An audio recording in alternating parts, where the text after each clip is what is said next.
La crise financière est dans toutes les conversations, mais quel est son impact au niveau local?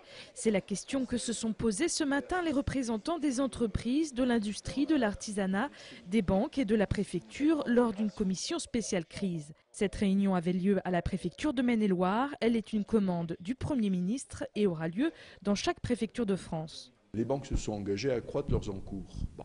S'ils nous disent qu'il n'y a pas de demande, comment voulez-vous qu'ils accroissent leurs encours? Simplement, nous comptons sur la présence des représentants des entreprises pour dire que ce n'est pas vrai, la demande est là.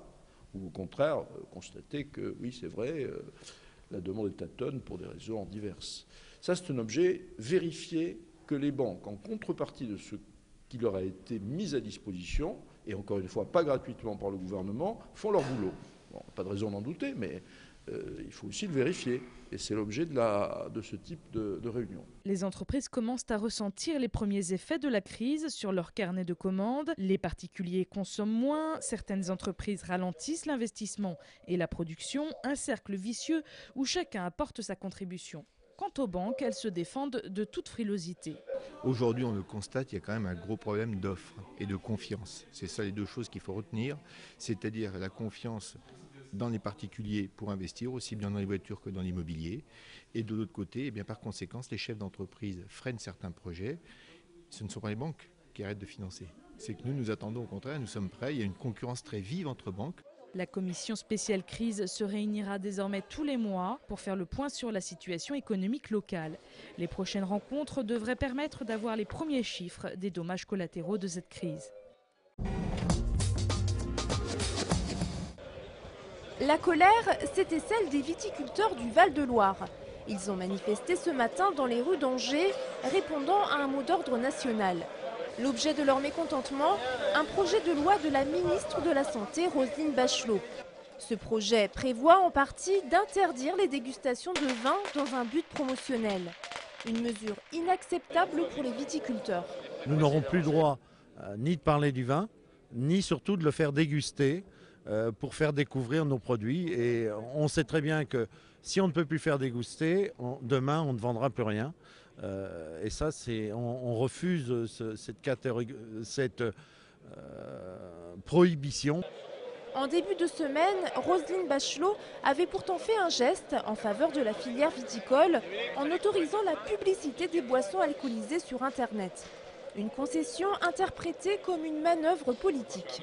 Notre ministre se réveille un petit peu tard. Je pense qu'elle a eu vent des manifestations nationales qui vont se faire aujourd'hui. Et c'est pour ça qu'elle a pris les devants en changeant de position. À la fois, c'est une très bonne chose qu'elle change de position parce qu'on attend ça depuis longtemps.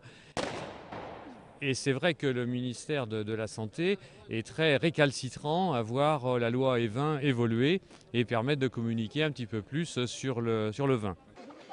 Le projet de loi sera examiné début 2009 à l'Assemblée nationale.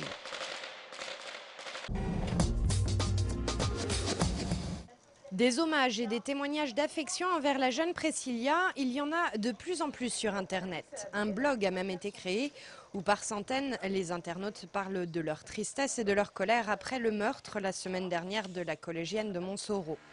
L'investigation des gendarmes continue, elle porte notamment sur Internet une piste parmi d'autres pour Brigitte Angibault, la procureure de la République, qui n'entend pas pour l'instant communiquer en temps réel sur les avancées de l'enquête. Une enquête qui pourrait s'avérer longue et complexe.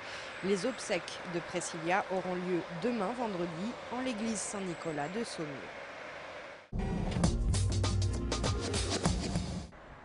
Automobilistes, soyez vigilants. Ce prochain week-end de la Toussaint, la préfecture de Maine-et-Loire vient d'annoncer que 350 policiers seront mobilisés samedi et dimanche et procéderont à 150 opérations de contrôle de vitesse sur les routes du département. Depuis le début de l'année, les accidents de la route ont fait en Maine-et-Loire 36 morts et 288 blessés. C'est le match à ne pas perdre. Vendredi soir, les joueurs de l'ABC reçoivent à Angers l'équipe de Challans. La rencontre est décisive.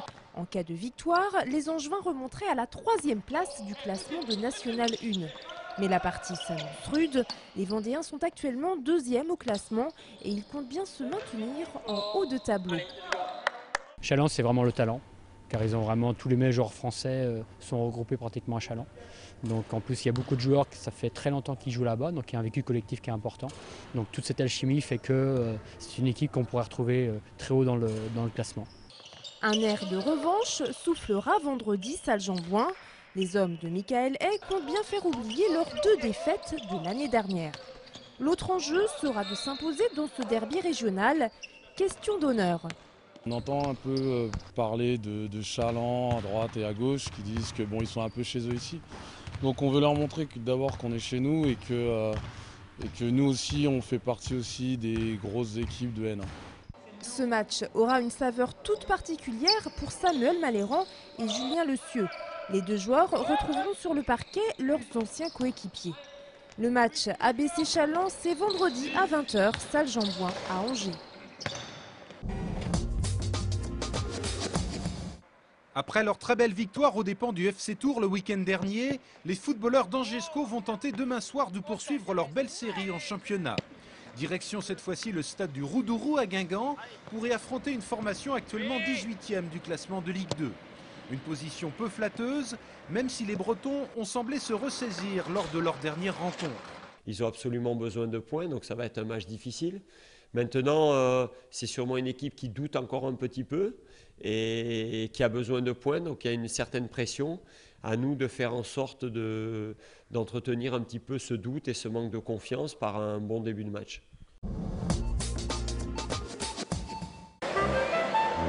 Ah, les vacances scolaires, l'occasion de se faire plein de petites sorties et aussi de courir les expos Salle Chemelier. Justement, l'une d'entre elles, originale, porte sur l'hygiène et la santé publique à Angers. Montée à l'occasion du 100e anniversaire du bureau municipal d'hygiène de la ville, cette exposition retrace l'histoire de ces différentes politiques de salubrité, lutte contre l'apparition d'épidémies, éducation à la santé ou à l'environnement. Les thèmes sont multiples et variés. 100 ans et toujours la santé, c'est donc jusqu'au 18 janvier, salle Chemelier à Angers, tous les jours de 11h à 18h et l'entrée est libre.